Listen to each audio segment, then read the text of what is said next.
Imagine कीजिए $1 trillion military force, hundreds of stealth aircraft carriers, cruise missiles, satellites और दुनिया की सबसे advance intelligence system.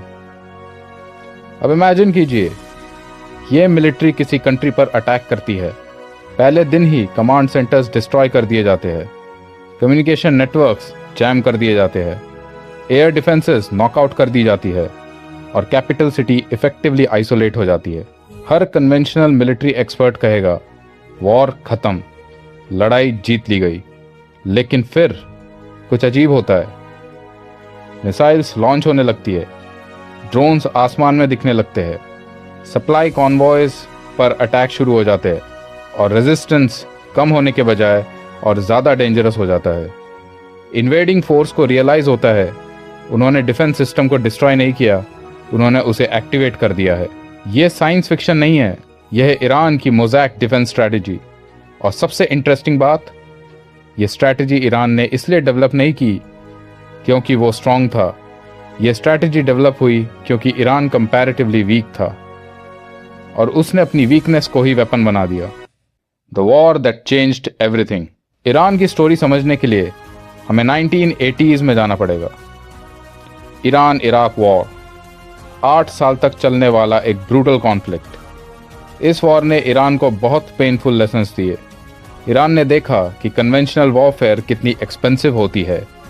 Tanks destroy हो सकते हैं, एयर बेसेस डिस्ट्रॉय हो सकती है, हेडक्वार्टर्स डिस्ट्रॉय हो सकते हैं और अगर पूरी मिलिट्री एक सेंट्रल कमांड पर डिपेंड करती हो तो एक सक्सेसफुल स्ट्राइक पूरा सिस्टम क्रिपल कर सकता है। वॉर के बाद ईरानियन प्लानर्स ने एक डेंजरस क्वेश्चन पूछा, हम सुपर पावर से ज़्यादा पावरफुल कैसे बन सकते हैं? नहीं, एक्चुअल सवाल ये था, हम सुपर पावर की स्ट्रेंथ को इररिलेवेंट कैसे बना सकते हैं? और इसी क्वेश्चन ने मोज़ैक डिफेंस की फाउंडेशन रखी। लेकिन यहाँ एक चीज़ है जो मेन स्ट्रीम डिस्कशंस में बहुत कम एक्सप्लेन की जाती है। ईरान एक बड़ी मिलिट्री बिल्ड नहीं कर रहा था, ईरान एक ऐसी मिलिट्री बिल्ड कर रहा था जो डिस्ट्रॉय होने के बाद भी फंक्शन करे। ये डिफरेंस बहुत इंपॉर्टेंट है। मोस्ट आर्मीज वॉर जीतने के लिए डिज़ाइन होती है, ईरान की स्ट्रैटेजी पहले सर्वाइव करने के लिए डिज़ाइन हुई और फिर फाइट करने के लिए। Mosaic defence. मोज़ैक एक आर्टवर्क होता है, हज़ारों छोटे पीसेस मिलकर एक बड़ी इमेज बनाते हैं।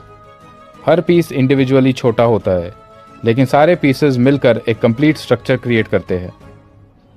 ईरान ने इसी कॉन्सेप्ट को मिलिट्री प्लानिंग में अप्लाई किया। कंट्री को मल्टीपल डिफेंसिव जोन्स में डिवाइड किया गया। हर जोन इंडिपेंडेंटली ऑपरेट कर सकता था। हर जोन के पास लोकल कमांड है, लोकल इंटेलिजेंस है, लोकल लॉजिस्टिक्स है और इमरजेंसी में इंडिपेंडेंट डिसीजन मेकिंग कैपेबिलिटी भी है।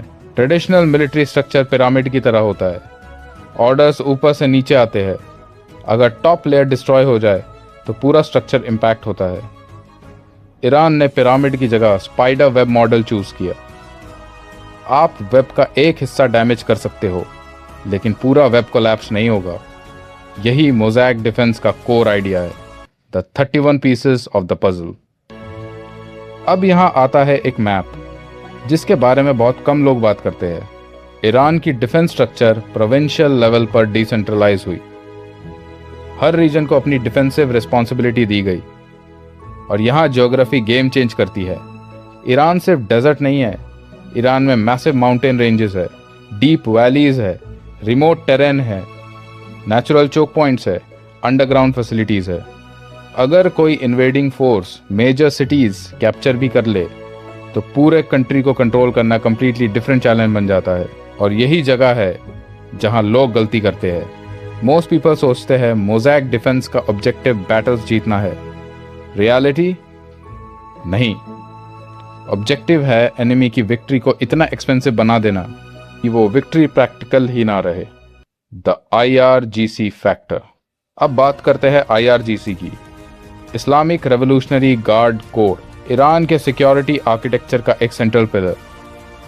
IRGC सिर्फ एक कन्वेंशनल मिलिट्री फोर्स नहीं है, यह strategic planning, internal security, regional operations और डिसेंट्रलाइज्ड मोबिलाइजेशन में भी रोल प्ले करता है। मोज़ैक डिफेंस के अंदर IRGC लोकल यूनिट्स मेंटेन करता है। ये यूनिट्स लोकल टेरेन को जानती है, लोकल पॉपुलेशन को समझती है और रैपिड रिस्पॉन्स दे सकती है। यानी अगर कम्युनिकेशन नेटवर्क्स डिसरप्ट भी हो जाए, रेजिस्टेंस कंटिन्यू रह सकता है। लेकिन यहाँ आता है वो पार्ट जो ज़्यादातर एनालिस्ट एक्सप्लेन नहीं करते। मोज़ैक डिफेंसिव मिलिट्री स्ट्रैटेजी नहीं है, ये इकोनॉमिक स्ट्रैटेजी भी है, और शायद सबसे इंपॉर्टेंट पार्ट भी, sanction proof warfare. Iran decade से सैंक्शंस फेस करता आया है।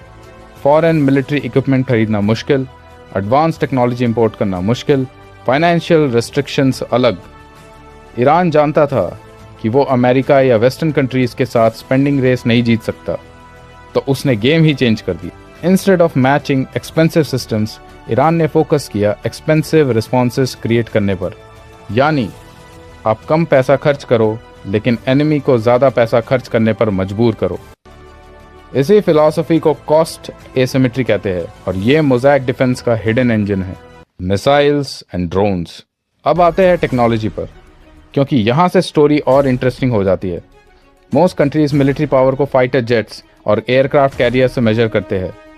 ईरान ने एक डिफरेंट पाथ चूज किया। Missiles, drones, mobility, dispersion. Iran ने मिसाइल प्रोग्राम्स में हैवी इन्वेस्टमेंट की, अंडरग्राउंड फैसिलिटीज़ डेवलप की, मोबाइल लॉन्चर्स डिप्लॉय किए और डिसेंट्रलाइज स्ट्राइक कैपेबिलिटी बिल्ड की। फिर आए drones, cheap, scalable, mass production friendly और relatively difficult to eliminate completely. अगर एक लॉन्चर डिस्ट्रॉय हो जाए, दूसरा अवेलेबल हो सकता है। अगर एक फैसिलिटी टारगेट हो जाए, सिस्टम फिर भी कंटिन्यू कर सकता है। और ये मोज़ैक फिलॉसफी का टेक्नोलॉजिकल वर्जन है। लेकिन अभी तक हम सिर्फ ईरान के अंदर की बात कर रहे थे।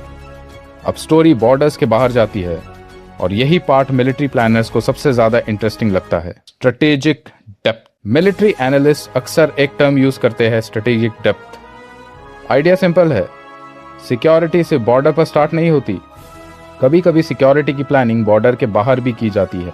ईरान की सिक्योरिटी थिंकिंग में रीजनल रिलेशनशिप्स और इन्फ्लुएंस भी रोल प्ले करते हैं। सपोर्टर्स कहते हैं कि ये डिटरेंस क्रिएट करता है, क्रिटिक्स कहते हैं कि ये रीजनल टेंशन्स इंक्रीज कर सकता है। लेकिन रिगार्डलेस ऑफ व्यू पॉइंट, ये मोज़ैक कॉन्सेप्ट का एक एडिशनल लेयर क्रिएट करता है, द हिडन मैप। और अब आती है वो मैप जिसके बारे में बहुत कम लोग बात करते हैं। ईरान की geography, mountains, valleys, rugged terrain, strategic choke points. History repeatedly दिखाती है कि डिफिकल्ट टेरेन में वॉरफेयर कॉम्प्लिकेटेड हो जाती है, सप्लाई लाइंस स्ट्रेच हो जाती है, लॉजिस्टिक्स डिफिकल्ट हो जाते हैं और लोकल डिफेंडर्स को एडवांटेजेस मिल सकते हैं। इसी वजह से ज्योग्राफी मोज़ैक डिफेंस का साइलेंट पार्टनर है। तो आखिर ईरान की सबसे पावरफुल वेपन्स क्या है? Missiles, drones, IRGC, mountains?